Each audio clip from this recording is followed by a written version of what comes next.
Inala il-proċess dioċesan fil-kawżi tal-beatifikazzjoni u l-kanonizzazzjoni ta' Henry Wines Casolani. Għal-bintom Sister Cecilia Casolani din hija ħaġa straordinarja ħafna.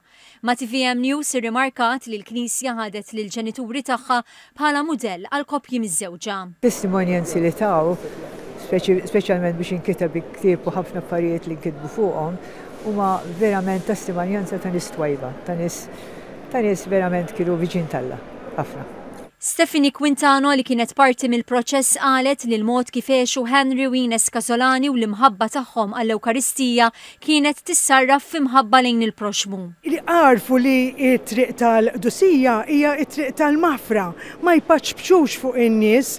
L-Arċisqof Charles Scicluna mexxa r-rit tal-eluq tal-inkjesti u ċelebra qudiesa ta' ringrazzjament fil-Knisja Parrokjali ta' Sant'Augustin fil-Belt, l-istess knisja fejn Henry Wines Casolani iżżewġu 80 sen ilu.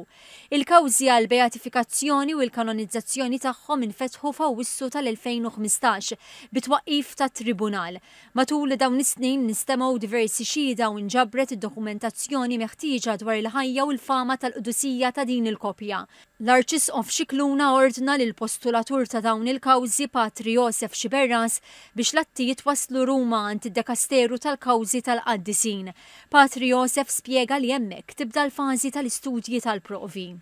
Sabiex bil-mod il-mod tibda timbena dik li tissejjaħ il-pożizzjo, ġifieri id-dossier li fihom dawn il-provi jiġu preżentati b'mod raġunat, b'tali mod li d-Dikasteru ikun jista' jagħti ġudizzju fuq il-ħajja u l-erojċità tal-virtujiet tal-qaddejja talla. Qed nitkellmu minn żewġ kawżi, mhux kawża waħda għaliex f'din il-fażi jiġu trattati individwalment.